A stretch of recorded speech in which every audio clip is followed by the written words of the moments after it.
हरे कृष्णा। सभी का स्वागत है। भगवत गीता का सुंदर पाठ चल रहा है, अध्याय नंबर 7, जिसका शीर्षक है भगवत ज्ञान। श्री कृष्ण हमें ऐसा ज्ञान दे रहे हैं जिसके बारे में हम कभी सोच भी नहीं सकते थे। इतना दिव्य उत्तम ज्ञान हमारी लाइफ से रिलेटेड। भगवान कहते हैं कि मैं ही सभी जीवों का परम पिता हूँ। बीज शब्द का प्रयोग श्री कृष्ण यहाँ पर कर रहे हैं कि सभी जीवों का बीज मैं हूँ। अब जीव कौन कौन होते हैं? मनुष्य सभी के सभी जीव हो गए, किसी भी जाति धर्म से हो, हिंदू मुस्लिम सिख ईसाई, कोई और धर्म हो, बौद्ध जैन, सभी जीव हैं। तो सभी के पिता श्री कृष्ण हैं। इसका मतलब किसी में कोई भेदभाव नहीं है, सभी मनुष्य एक समान हैं। पशु पक्षी वो भी जीव हैं, जलचर नभचर सभी जीव हैं, उन सबके पिता श्री कृष्ण हैं। वैसे तो अनंत कोटि ब्रह्मांड हैं, सब में जीव बसते हैं, सबके पिता श्री कृष्ण हैं। पर हम अभी धरती की बात कर रहे हैं कि जिन लोगों को हम अपने सामने देख रहे हैं, चाहे वो किसी भी संप्रदाय से हो, धर्म जाति कोई मायने नहीं रखता, यहाँ पर सभी जीव की कैटेगरी में हैं।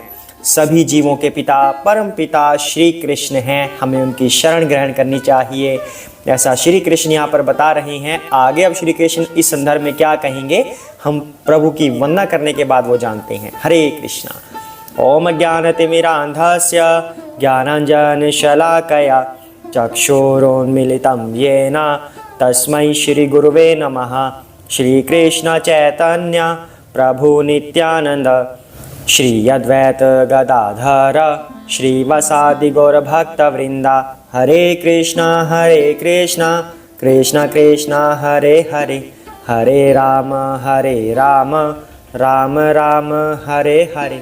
हरे कृष्णा। आइए पाठ को आगे बढ़ाते हैं। ये चैव सात्विकाः भावाः राजसाः तामसाः च ये माता एवेति तान् विद्धि न तो हम तेषु ते मयि। हरे कृष्णा। तुम जान लो कि मेरी शक्ति के द्वारा सारे गुण प्रकट होते हैं, चाहे वे सतोगुण हो, रजोगुण हो या तमोगुण हो। एक प्रकार से मैं सब कुछ हूँ, किंतु हूँ स्वतंत्र। मैं प्रकृति के गुणों के अधीन नहीं हूँ, अपितु वे मेरे अधीन हैं। हरे कृष्णा। श्री कृष्ण यहाँ पर एक बात और स्पष्ट कर देना चाहते हैं कि इस संसार में जो माया फैली हुई है, उसने 3 गुण हमें दिए हुए हैं, रजोगुण, सतोगुण, तमोगुण।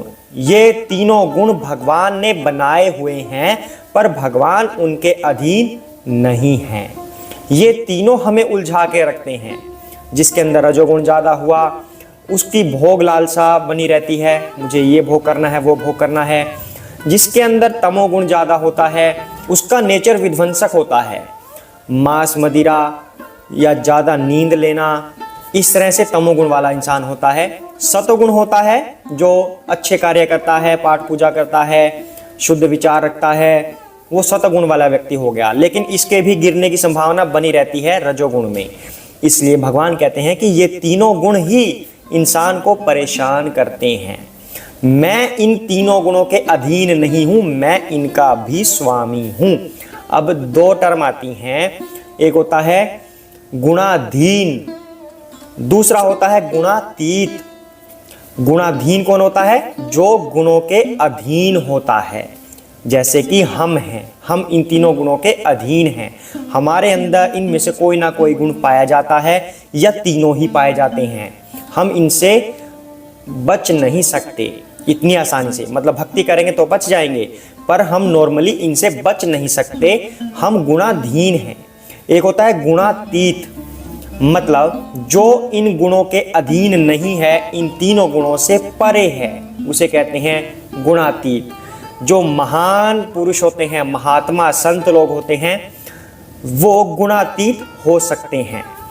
उसके अलावा शिवजी भी इसी कैटेगरी में हैं। शिवजी गुणातीत हैं, तीनों गुणों का असर शिवजी पर नहीं पड़ता। परम परमेश्वर हैं वो इन तीनों गुणों से परे हैं।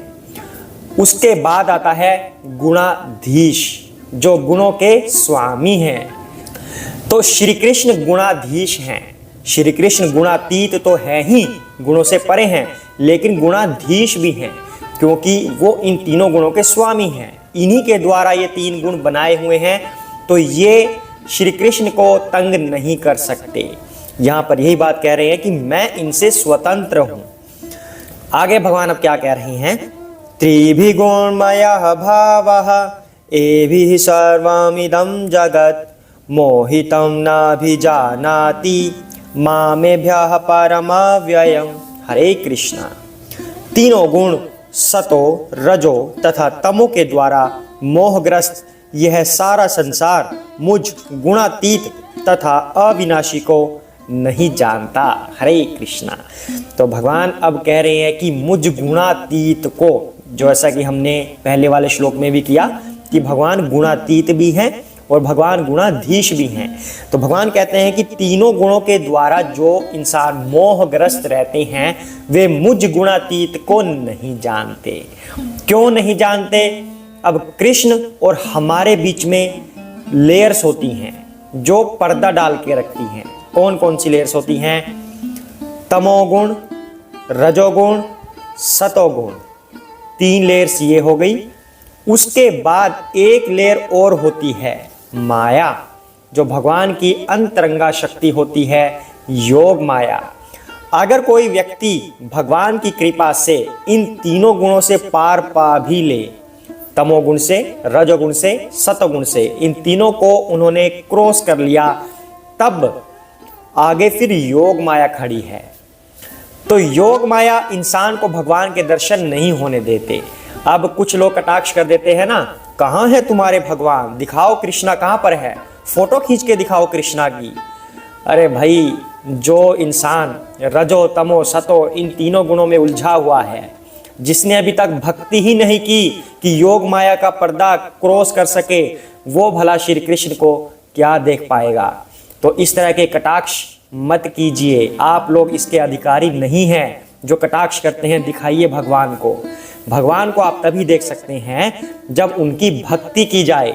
उनकी भक्ति के द्वारा ही इन तीनों गुणों से क्रॉस हुआ जा सकता है, पार हुआ जा सकता है। इन तीनों गुणों से पार अगर हो गए, तब आगे एक योग माया का पर्दा भी लगा हुआ है, फिर वो आपको भगवान तक नहीं जाने देती। तो तीनों गुणों से परे होने के बाद इंसान कई बार सोच लेता है कि चलो ठीक है, हम तीनों गुणों से पार हो गए, तो यहीं पर भगवान खड़े हैं। भगवान दिख नहीं रहे, प्रकाश दिख रहा है, योग माया प्रकाश छोड़ रही है भगवान से लेके। ऐसा मान लिया जाता है कि यही भगवान का द्वार है, निराकार भगवान है, प्रकाशमान जो है वही ज्योति भगवान है।